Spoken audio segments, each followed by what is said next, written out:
فرمایا لہم قلوب لا یفقہون بہا، اللہ پاک جل شانہ فرماتے ہیں جس کا دل قرآن کریم سمجھنے کا عادی نہیں، لہم قلوب لا یفقہون بہا، جس کا دل قرآن سمجھنے کے لیے تیار نہیں، وَلَهُمْ أَعْيُنٌ لَا يُبْصِرُونَ بِهَا، جس کا کان اللہ کا قرآن سننے کے لیے تیار نہیں، أَمْ لَهُمْ آذَانٌ لَا يَسْمَعُونَ بِهَا، أَمْ لَهُمْ آذَانٌ يَسْمَعُونَ بِهَا، جس کا کان خدا کا قرآن سننے کو تیار نہیں۔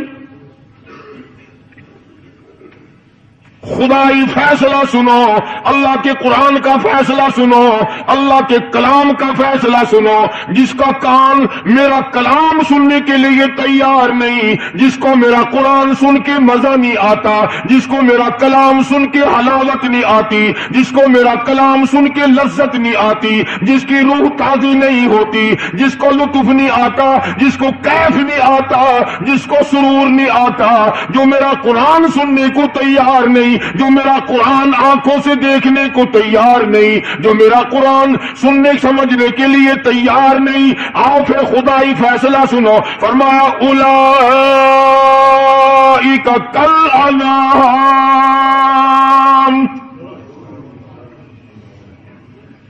میرا فیصلہ نہیں، کسی پارٹی کا فیصلہ نہیں، کسی فرقے کا نہیں، کسی طبقے کا نہیں، کسی جماعت کا نہیں، فرمایا اولئک الانعام، پیدا کرنے والا مالک و خالق کہتا ہے مجھے اپنی کبریائی کی قسم یہ سارے جانور ہیں،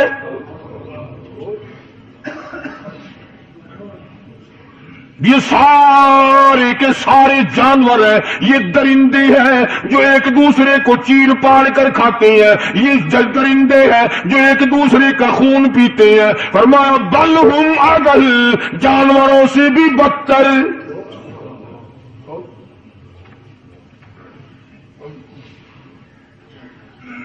جس کے دل میں قرآن سن کر ترس نہیں، جس دل میں رحم نہیں، اپنے سے کمزور دیکھ کر جس کے دل میں شفقت نہیں، مہربانی کا مادہ نہیں، فرمایا وہ کوئی بندہ ہے، وہ تو جانور ہے، اور خدا قسم میں آ گیا، فرمایا بل ہم اضل، اس سے بھی بدتر۔ اللہ والے جو ہیں وہ ان خصلتوں کو دور کراتے ہیں، اور وہ آدمی کے مزاج اور دل میں سے ایسی چیزیں نکالتے ہیں جو اس کی بربادی کا ذریعہ بنتا ہے۔ دل کی بیماریوں کا کسی کو فکر نہیں، بخار ہو جائے آپ چڑھ جائے آپ کو پتہ چل جاتا ہے، نزلہ ہو جائے آپ کو پتہ چل جاتا ہے، کھانسی ہو جائے پتہ چل جاتا ہے، دل کی بیماریوں کا کیا پتہ چلے؟ صحابہ کرام رضوان اللہ تعالی علیہم اجمعین کی جماعت کے اللہ پاک کے محبوب حضرت محمد الرسول اللہ صلی اللہ تعالی علیہ وسلم نے دلوں کی صفائی کی۔ پہلے لوگ جھونپڑیوں میں کچے کوٹھوں میں رہتے تھے، نہ اتنی صفائی تھی نہ اتنی ترقی تھی۔ آج برتنوں کی صفائی دیکھو، کپڑوں کی صفائی دیکھو، مکان کی صفائی دیکھو، رات دن بس اسی دھندے میں لگے ہوئے، سارا دن برتن دھونے سے فرصت نہیں، سارا دن کپڑوں کے بناؤ اور سنوار میں فرصت نہیں۔ تو اللہ والے ایسے موقع پر بڑی عجیب بات کہتے ہیں، وہی مجذوب ہے، مجذوب علی رحمت کہتے ہیں بظاہر تو ہر شے میں بے حد صفائی، بظاہر تو ہر شے میں بے حد صفائی، مگر دل میں ہے گندگی انتہائی، بظاہر تو ہر شے میں چہرے کی صفائی، بدن کی صفائی، نہ جانے کتنی قسم کا صابن ہے، نہ جانے کتنی قسم کے پاؤڈر ہے، نہ جانے کتنی قسم کے شیمپو ہے، نہ جانے کتنی قسم کے کپڑے ہیں، کیا چال ڈھال ہے، کیا نئے نئے ڈیزائن ہے۔ مجذوب کہتا سب کچھ دیکھ لیا بظاہر، تو ہر شے میں بے حدی صفائی، مگر دل میں ہے گندگی انتہائی۔ جس یار کی بیٹھک میں بیٹھ کے کھانا کھایا، جس رشتہ دار کی بیٹھک میں بیٹھ کے کھانا کھایا، اسی کی بہن کو دیکھ کر آبرو پہ ڈاکہ ڈالنے کا پروگرام ہے۔ جس دوست کے گھر میں بیٹھ کے کھانا کھایا، اسی دوست کی بیوی کی عزت لوٹنے کا پروگرام ہے۔ پرانے زمانے میں اب بھی دلی جیسے شہر میں اگر دعوت کی جاتی ہے تو وہاں ایک تشتری میں نمک آتا ہے سب سے پہلے۔ عرب میں بھی دستور تھا پرانے زمانے میں، اگر کوئی دعوت کرتا، کوئی تقریب کرتا، سب سے پہلے نمک آتا تھا۔ ایک ایک انگلی ہر شخص نمک چاٹتا تھا۔ کیا مطلب؟ جس نے نمک چاٹ لیا اب وہ نمک حرامی نہیں بنے گا۔ اس گھر میں چوری کرنا، اس گھر کی آبرو کا غلط تصور لانا، اس گھر کے مال میں خیانت کرنا وہ حرام سمجھتا تھا جس گھر کا میں نے نمک چکھ لیا۔ اور مسلمانوں کی بات نہیں، ہندوؤں کی بھی یہ باتیں تھی۔ مولانا محمد علی صاحب جلندری سب قید رحمت اللہ علیہ فرمایا کرتے تھے کہ ایک سکھ تھا بہت بڑا ڈاکو، مسلمان اور ہندو مل کر اس کو ساتھ ملا کر کے لے گئے کہ یہاں اس گاؤں میں اس پنڈ میں ڈاکہ ڈالیں۔ سفر کر کے گئے، تکلیف اٹھا کے گئے۔ اس سکھ ڈاکو نے پوچھ لیا کہ یہ کون سا گاؤں ہے کہ یہ فلانا ہے۔ اچھا سارے کے سارے یہ تلاش کرو، یہ سوچ بچار کرو، اپنے پنڈ کی، اپنے علاقے کی، کسی مسلمان کی، کسی ہندو کی، کسی سکھ کی، کسی چوڑے چمار کی اس گاؤں میں لڑکی تو نہیں؟ ہمارے یہاں سے کوئی لڑکی تو شادی ہو کے یہاں نہیں آئی ہوئی۔ ان ساروں میں سے کہنے لگا کہ ہمارے بھنگی کی لڑکی جمعدار کی یہاں آئی ہوئی ہے۔ کہنے لگا واپس چلو، بیٹی بیٹی ہے، چاہے بھنگی کی ہو یا نواب کی ہو۔ ارے کل بیٹی کا ڈورا دیا تھا، آج ڈاکہ ڈال لیں گے، شرم نہیں آئے گی؟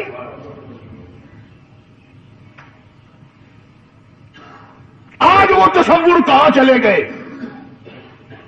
اور ہم سب روتے پھرتے ہیں، سکون نہیں، سکون نہیں، اطمینان نہیں۔ ارے اطمینان آئے گا کیسے؟ ہمارے دل بے ایمان ہے، نیتیں خراب ہے، آئے گا کہاں سے؟ صحابہ کرام رضوان اللہ تعالی علیہ مجمعین کی جماعت نے اس قدر اس بات پہ محنت کی اور کوشش کی کہ غلط لقمہ بھی پیٹ کے اندر نہ چلا جائے۔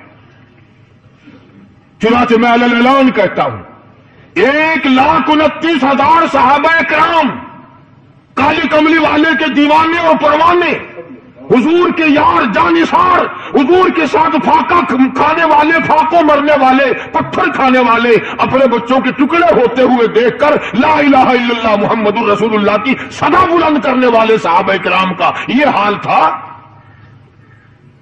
پیدل سفر کر کے جاتے تھے یہودی عیسائی، شام نکل گئے، فلسطین نکل گئے، ہندوستان آ گئے، 2 سال لگ جاتے تھے، اپنی جوان بیٹیوں کو مسلمانوں کے گھروں میں چھوڑ کے آ جاتے تھے۔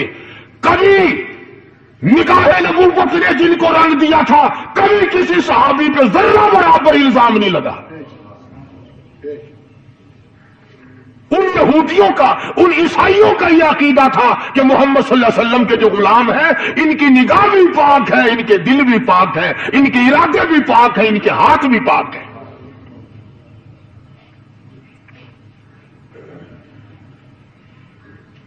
مصر کے گورنر نے، مصر کے جنرل کرنل نے خط لکھا سیدنا فاروق اعظم رضی اللہ تعالی عنہ کی خدمت میں، دور خلافت ہے حضرت فاروق اعظم کا۔ کیا خط لکھا کہ حضور مجھے کافی وقت گزر گیا ہے اور فلاں علاقے میں آپ کے حکم سے ہم نے جانا ہے اور راستہ صرف ایک ہے اور اس راستے میں جال بچھا دیا گیا۔ اب مجھے مشورہ دیں میں کیا کروں، حکم دیں مجھے۔ جال کیا بچھا دیا گیا کہ ہمیں پتہ چل گیا ہے عیسائیوں نے پروگرام بنایا سینکڑوں لڑکیاں تلاش کر کر کے بڑی خوبصورت حسینہ اکٹھی کی ہیں، ان کو گانے بجانے کی ٹریننگ دی ہے، ان کو اچھی اچھی آوازوں والی لڑکیاں ڈھونڈ کے لائے ہیں، اور انہوں نے یہ پروگرام بنایا کہ جب مسلمانوں کی فوج اس گلی سے گزرے گی ان کوٹھوں کے اوپر چڑھ کے گانا بجانا کریں گے تاکہ ان کے دل میں بدماشی آئے اور ان کا بیڑا غرق ہو۔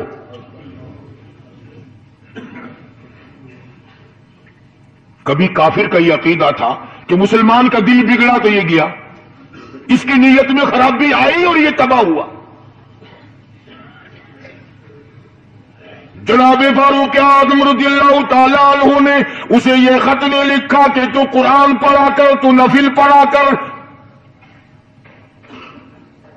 امیر المومنین خلیفۃ المسلمین سیدنا فاروق اعظم رضی اللہ تعالیٰ عنہ نے اپنے جنرل کرنل کو خط لکھا کہ اس میں لمبی چوڑی فکر کی کوئی بات نہیں، اس میں کوئی پریشانی والی بات نہیں، کوئی سوچ و بچار والی بات نہیں، سارے تیری فوج میں تیری کمان میں مسلمان ہیں، سب کو اکٹھا کر لے، ساروں کو اکٹھا کر کے قرآن کریم کے سورت نور کی 2 آیتیں سنا دے۔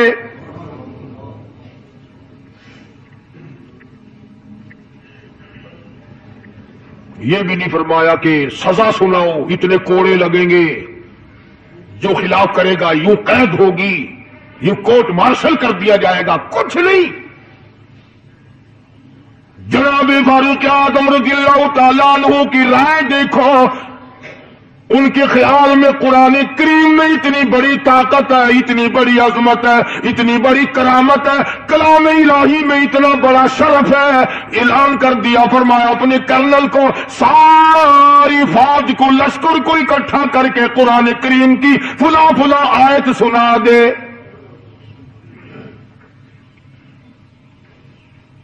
اور اس کے بعد بے دھڑک فوج کو، لشکر کو اسی راستے سے گزار کے لے جا، بے دھڑک لے جا۔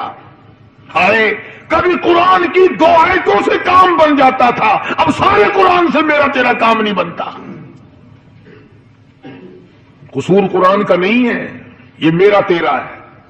یہ تو اتنی وفادار کلام ہے، اتنی پاک کلام ہے، خدا کی قسم ہزاروں رجسٹروں کے گتے، ہزاروں چائے کے ڈبے، ہزاروں مٹھائی کے ڈبے، لاکھوں کروڑوں دوائیوں کے ڈبے گندے نالوں پہ، کوڑیوں پہ، روڑیوں پہ پڑے ہیں، اور جس گتے نے قرآن کے ساتھ یاری لگا لی، خدا کی قسم کوئی آدمی بغیر وضو اس گتے کو بھی ہاتھ نہیں لگا سکتا۔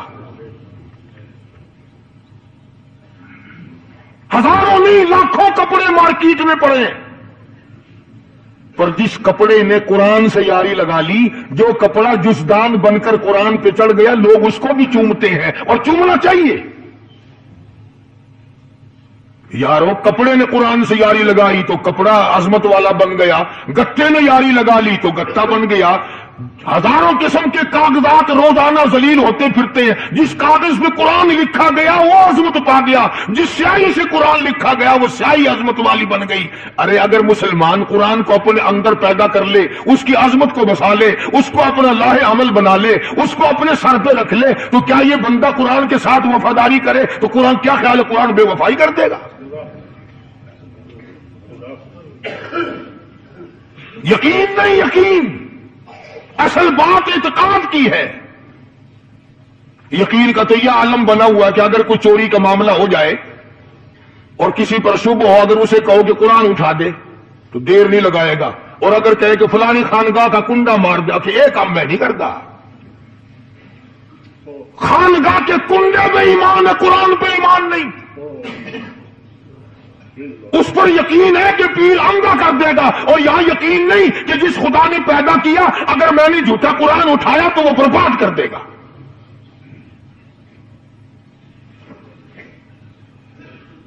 عجیب عجیب لوگ ہیں۔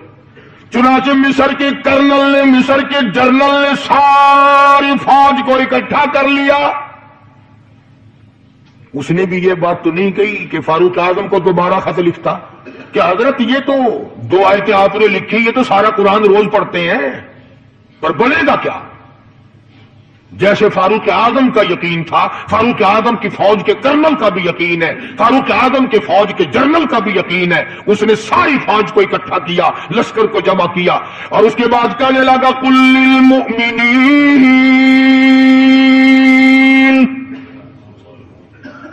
يغضوا من أبصاركم ويحفظوا فروجهم ذلك أزكى لهم إن الله خبير بما يصنعون. او لوگوں، خدا تمہیں کہتا ہے اپنی آنکھوں کی حفاظت کرو، اگر تمہاری نظریں غلط جگہ پڑی اپنی عزت کی حفاظت کرو، اپنی آبرو کی حفاظت کرو، اگر غلط نظریں پڑی غلط استعمال ہوئی ان اللہ خبیر بما یصنعون،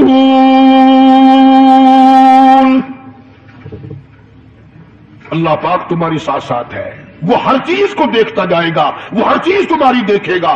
چنانچہ تاریخ شاہد ہے، ابن حشام نے لکھا ہے، ابن خلدون نے لکھا ہے اور کئی مورخین نے لکھا ہے کہ جب مسلمان جنرل نے، مسلمان کرنل نے اپنی فوج کو قرآن کی 2 آیتیں سنائی اور اس کے بعد حکم دیا چلو، تمام کا تمام لشکر چل رہا ہے، ادھر ڈھول بجا، دھماکے بجے، گانا شروع ہوا، گانا بجانا شروع ہوا، ساری فوج نکل گئی، سارا لشکر چلا گیا۔ لڑکیوں نے دیکھا کہ یہ تو ختم ہو گئے، نیچے آواز دے کے کہنے لگی اور جانے والوں یہ ساری فوج کئی اندھوں کی فوج تو نہیں؟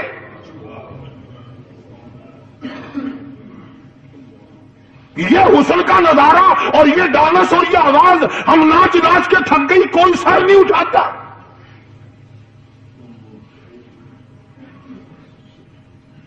اور آج دیکھ لیں آپ، ہر گھر کے اوپر وہ لگا ہوا ہے ایریل، لعنت کا ایریل لگا ہوا ہے، لعنت کا ایریل۔ حاجیو تم کیا کہتے ہو کہ ہمارے گھر کا اس میں کیا بگڑے گا؟ خدا کی قسم وہ بگڑتا ہے، وہ دیمک لگتی ہے، وہ تباہی پھرتی ہے، تمہیں پتہ بھی نہیں چلتا۔ تم نے کیا سوچ رکھا ہے؟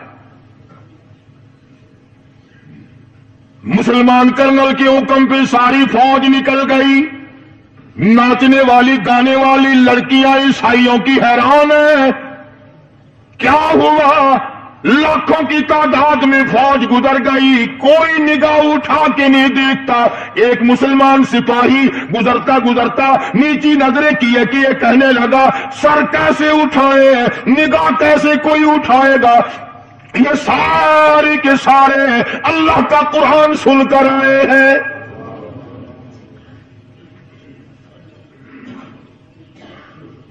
کیسے کوئی نگاہ اٹھائے گا؟ کیسے کوئی سر کو اٹھائے گا؟ یہ سارے کے سارے اللہ کا قرآن سن کر آئے ہیں۔ ان کا عمل ہوا نا قرآن پہ، ان کے عمل کا کتنا بڑا اثر پڑا۔ مورخین نے لکھا، ابن حشام لکھتا ہے عیسائی لڑکیوں نے چھلانگیں لگا دی، کوٹھے سے نیچے آ گئی، کہنے لگی عام مسلمانوں وہ قرآن ہمیں بھی سنا کے جاؤ جس میں اتنی اسپرٹ ہے، اتنی طاقت ہے، جو حسن کے نظارے سے روک دے، جو گانے بجانے سے روک دے۔ یہ تو آدمی کے دل کا سکون ہے، نہ گانا سنتے ہو نہ حسن کا نظارہ کرتے ہو، جاتے والے یوں نہ جاؤ، ہمیں بھی وہ قرآن سنا کے جاؤ۔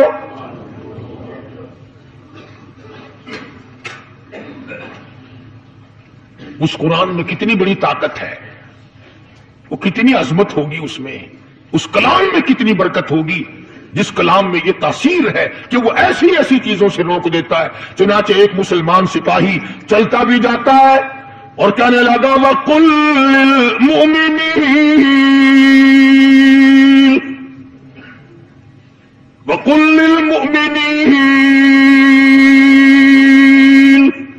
قرآن کی آیت پڑھ کے سنائی، سینکڑوں نہیں بے شمار لڑکیاں ایک مسلمان کی زبان سے اللہ کا قرآن سن کے کہنے لگی اور جانے والوں چھوڑ کے نہ جاؤ، ہمیں بھی کلمہ پڑھاؤ۔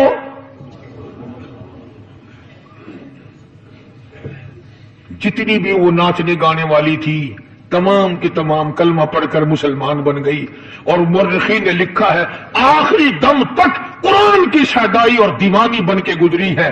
پھر وہ لڑکیاں جو رات دن حسن و جمال کا پیکر بنی رہتی تھی، علماء نے لکھا ہے جب موت آئی ایک ایک کے بدن میں کپڑے لباس میں موت آئی تو 50-50 ٹاکی لگی ہوئی تھی۔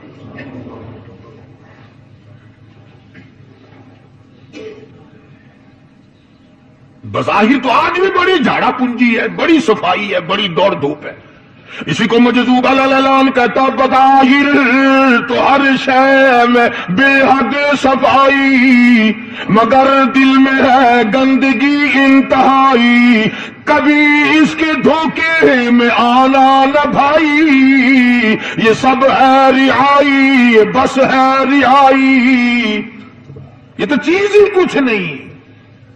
بڑے بڑے دھندے ہمیں پلٹتے دیکھے، بڑے بڑے نظام بگڑتے دیکھے۔ محمد عربی صلی اللہ تعالی علیہ وسلم کے دربار میں بڑے بڑے لوگ آتے تھے۔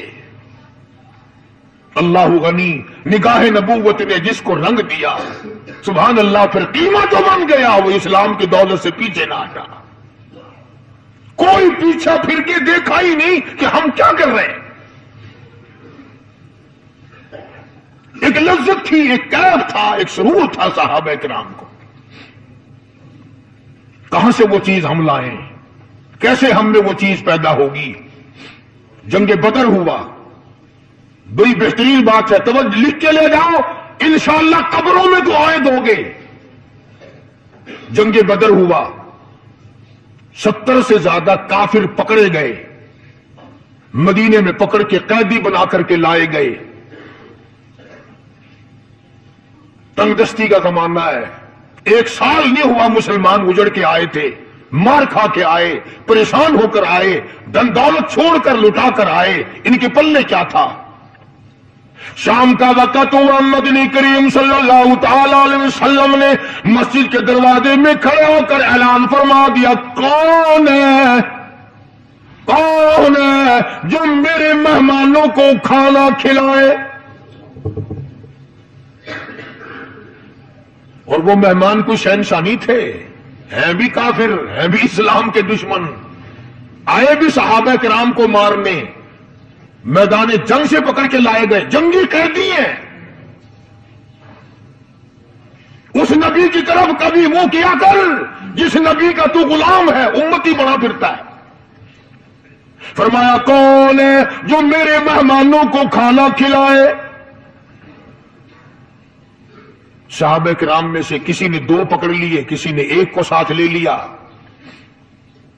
ایک بنادار سا غریب سا صحابی ہے، اس نے ساتھ لے لیا ایک مہمان اور گھر لے کے گیا۔ بیوی کو کہنے لگا کہ کھانا کتنا ہے؟ کہ بس 1 آدمی جوگا ہے، 1 آدمی کی کافی ہوگا۔ کان میں کہنے لگا اپنی بیوی کے، دستور تھا عرب کا، مہمان اور میزبان اکٹھے کھایا کرتے تھے۔ اپنی گھر والی کے کان میں کہنے لگا کہ اس کے آگے کھانا رکھ دیں گے مہمان کے، جب یہ کھانا شروع کر دے گا کسی بہانے سے دیوا بجھا دیو، میں یوں ہی منہ کو خالی ہلاتا رہوں گا، یہ کھانا کھا لے گا، پیٹ بھر جائے گا اس کا۔ چنانچہ کھانا آگے رکھ دیا، جو کچھ بھی تھا۔ اس نے کھانا شروع کیا کہ جی آپ بھی کھائیں، کہ ہاں ہاں میں بھی کھا رہا ہوں۔ بس یوں ہی کھانے میں بھی ہاتھ لگائے، منہ کو بھی ہاتھ لگائے اور منہ کو چلائے بھی برابر۔ بیوی نے چراغ بجھا دیا۔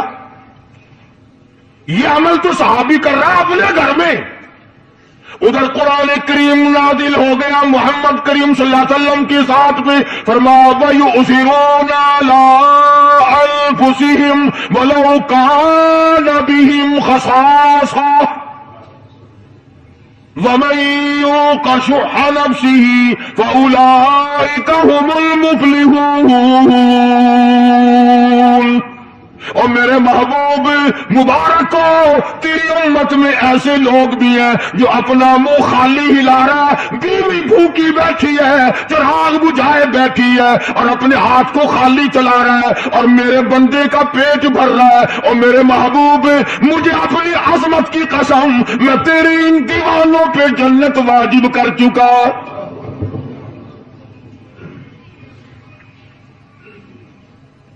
اب حضور صلی اللہ علیہ وسلم نے تو ان کو نہیں سکھایا تھا کہ تو جا کے ایسا کرنا، قدرتی مزاج ایسا بنا دیا تھا۔ ایک اور موقع آیا مدینے پاک میں، جنگی قیدی اور جگہ سے اسی طرح سے آئے۔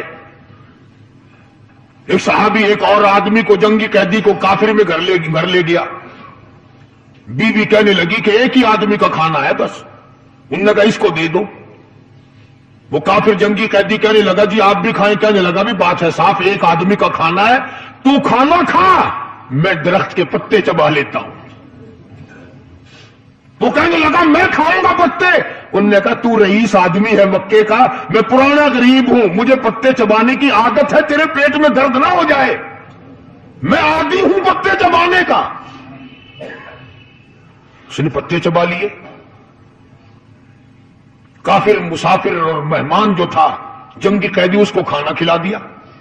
دوسرے دن پھر ایسی نوبت آئی. اس نے کہا آپ بھی میرے ساتھ کھانا کھائیں گے؟ کہ نہیں بھائی تو کھا, میں پتے چبانے کا عادی ہوں. 2 دن تو اس کافر نے کھانا کھا لیا, اور جب تیسرے دن اس کے آگے کھانا آیا, انہوں نے کہا بھائی تو ہی کھا, بس اتنا ہی کھانا ہے, میں تو میاں بیوی ہم تو پتے چبا لیں گے. اور کہنے لگا مدینے والوں تم خود پتے چباتے ہو, دشمنوں کو کھانا کھلاتے ہو, آج میری بھی ایک شرط ہے, پہلے کلمہ پڑھا پھر کھانا کھلا.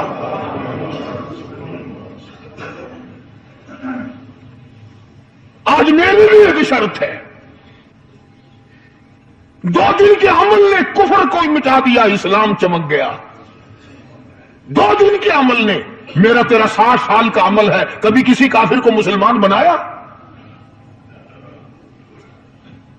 الٹے ہی کام, ہر غلط, ہر معاملہ الٹا ہی ہے. ہر آدمی بیزار ہوتا ہے, یار دین تو کچھ نہیں, یار اسلام کچھ نہیں, یارو ایمان کچھ نہیں.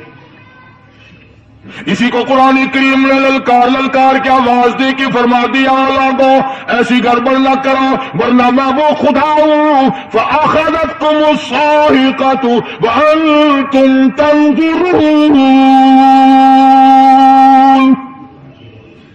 جبریل امین نے ایک چیخ ماری, ساری قوم کے جگر پھٹ گئے. میں وہ خدا ہوں, لا تركضوا وارجعوا إلى ما أترفتم فيه ومساكنكم لعلكم تسألون.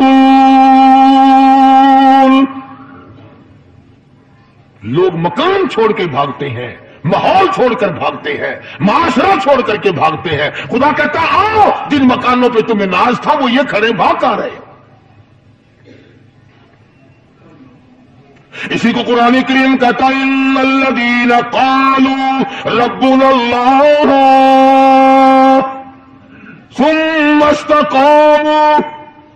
وہ آدمی جس نے لا الہ الا اللہ محمد الرسول اللہ صلی اللہ علیہ وسلم پڑھا, اللہ کی توحید کا اقرار کر لیا, او میرے مالک تیرے سوا میرا کوئی مشکل کشا نہیں, حاجت روا نہیں, میرے دل کے بھید کو جاننے والا نہیں, میری بگڑی بنانے والا کوئی نہیں, اجڑوں کو بسانے والا کوئی نہیں, کھیتی کو آباد کرنے والا کوئی نہیں, ایک دانے سے سینکڑوں دانے بنانے والا تیرے سوا کوئی نہیں.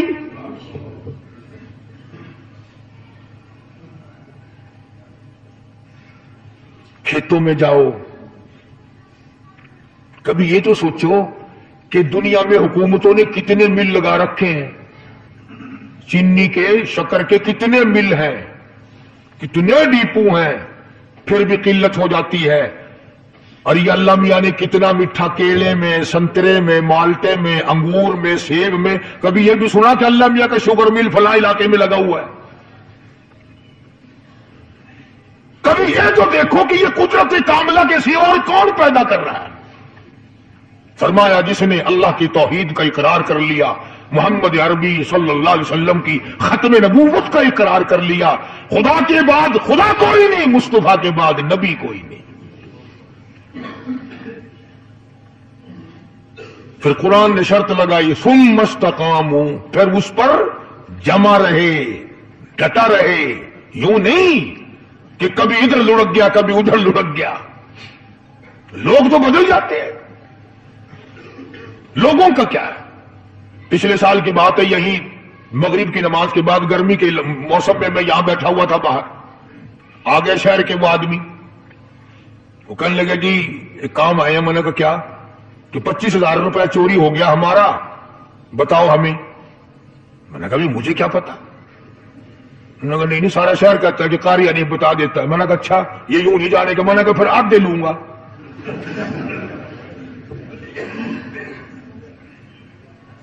25,000 گم ہوئے ہیں نا, 12.5 میرے 12.5 تمہارے. کہنے ہیں دیکھو نا جی بال بچے چھوٹے چھوٹے غریب بچے ہیں جن کے وہ پیسے ہیں. میں نے کہا اچھا میں بادشاہ لگا ہوا ہوں.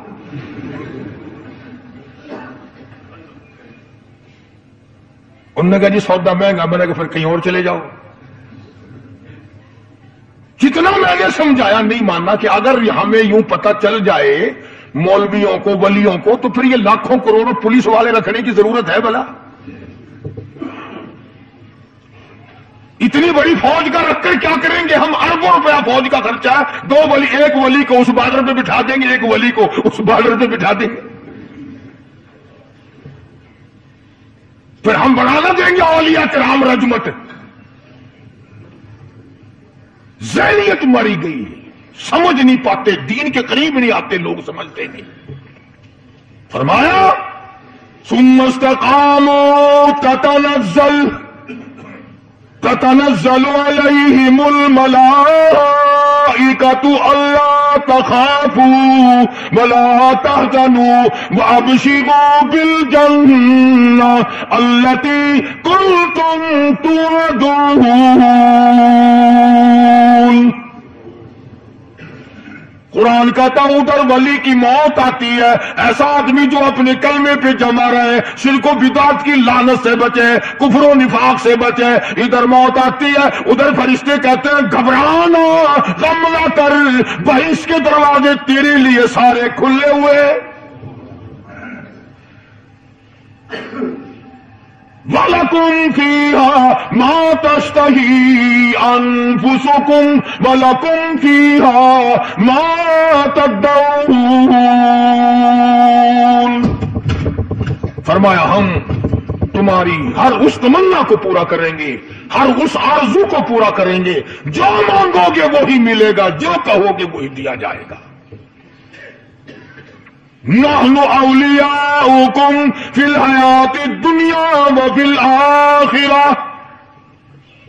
ہم دنیا میں بھی تمہارے کارساز ہیں، ہم آخرت میں بھی تمہارے کارساز ہیں. ہم دنیا میں بھی تمہارے دوست ہیں، آخرت میں بھی تمہارے دوست ہیں. اور خدا کے یہاں وہ انعام ملے گا. اللہ غنی، رائی کے دانے کے برابر نیکی کی ہوگی، جب پڑھا پہاڑوں کے برابر ثواب ملے گا تو آدمی حیران ہوگا، یا اللہ تیرے جیسا بینک تو کسی کا بھی نہیں. رائی کا دانہ لے کر پہاڑ واپس کر دیا، مالک نے نجات کا ذریعہ بنا دیا. فرمایا نزلا من غفور رحیم. یہ مہمانی ہے پروردگار عالم کی طرف سے. قرآن اعلان کر کر کے کہتا وبالاسحار هم یستغفرون. اللہ پاک فرماتے ہیں میرے بندوں کی نشانی یہ ہے کہ وہ آخری رات میں بڑے ویلے سحری کے وقت اٹھ کر استغفار کرتے ہیں، اللہ کے حضور میں معافی مانگتے ہیں، روتے ہیں، عاجزی کرتے ہیں. کہتا کہ ایک تڑپ سی دل میں امنگتی ہے، ایک درد جگر میں ہوتا ہے. ایک تڑپ سی دل میں امنگتی ہے، ایک درد جگر میں ہوتا ہے. ہم رات کو رویا کرتے ہیں جب سارا عالم سوتا ہے. سب لوگ سوئے ہوئے ہوں اور اللہ کا دروازہ کھٹکھٹا، اندھیرے میں مالک کائنات کے سامنے جھولی پھیلا، اپنی بگڑی کا سوال کر، اپنی مشکلات اس مالک کے سامنے پیش کر جو سارے جہان کا خالق و مالک ہے. عقیدہ بھی بناؤ، اعمال بھی بدلو، مزاج بدلو، طبیعتوں میں انقلاب لاؤ. اور لوگوں ان گھروں کو مسلمانوں والے گھر بناؤ. تم برا مان کے جاؤ یا بھلا مان کے جاؤ، میں اپنی عقیدے کی بات کو چھپاتا نہیں. جس گھر میں کوئی مرد عورت قرآن کے کھولنے والا نہیں، میں اس گھر کو مسلمان کا گھر نہیں کہتا. وہ چوڑے اور کرار اور سکھ کا گھر ہے. تمہیں یہ سکھایا کس نے ہے کہ مرنے کے بعد قرآن پڑھا جاتا ہے اور ساری زندگی میں نہیں پڑھا جاتا؟ یہ قرآن مردوں کے لیے تھوڑے آیا، یہ زندوں کے لیے آیا ہے. حدیث پاک میں آتا ہے حضور کریم صلی اللہ علیہ وسلم نے فرمایا عیسیٰ علیہ السلام ایک قبرستان سے گزرے، گورستان سے گزرے تو ایک قبر کو دیکھا.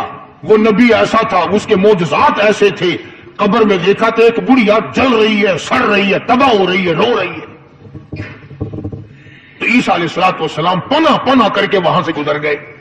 چند دنوں کے بعد جو اسی قبر کے پاس سے گزرے تو عیسیٰ علیہ السلام کو دھیان آیا کہ اس قبر میں ایک بڑی عذاب بھگت رہی تھی، مگر اس دن جو دیکھا وہ تو عیش میں بیٹھی ہے، تخت میں بیٹھی آرام کر رہی ہے.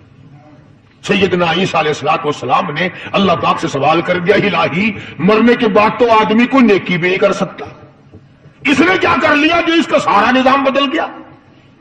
آواز آئی، اے عیسیٰ لکھ کے لے جاؤ یہ بات، حضور کا فرمان ہے.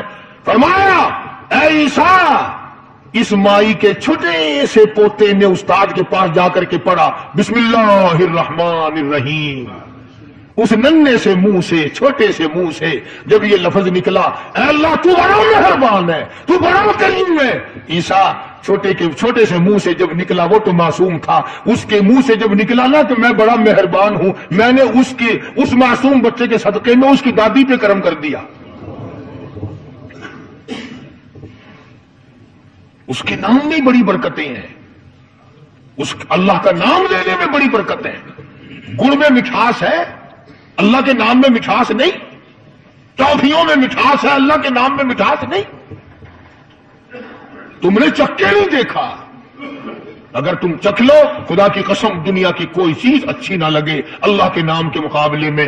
اللہ پاک مجھے اور آپ سب کو اپنا نام لینے کی توفیق عطا فرمائے، اپنے قرآن کی تلاوت کرنے کی توفیق عطا فرمائے، اور اپنا ذکر اور اپنا فکر اور اپنے شکر کی توفیق عطا فرمائے. اور اللہ پاک ہم سب کو یہ ہمت دے کہ مرتے دم تک ہم قرآن سے یاری کریں، قرآن سے وفاداری کریں. وآخر دعوانا ان الحمدللہ رب العالمین. پچھلے جمعے کی بڑی شاندار کیسٹ جو آپ لوگ خود سن کے گئے تھے، اور بھی سب کیسٹیں ہیں، بڑی اعلیٰ درجے کی اولیاء کرام کی جو بھی بیمار ہے یا اللہ سب کے دکھوں کو دور فرما دے.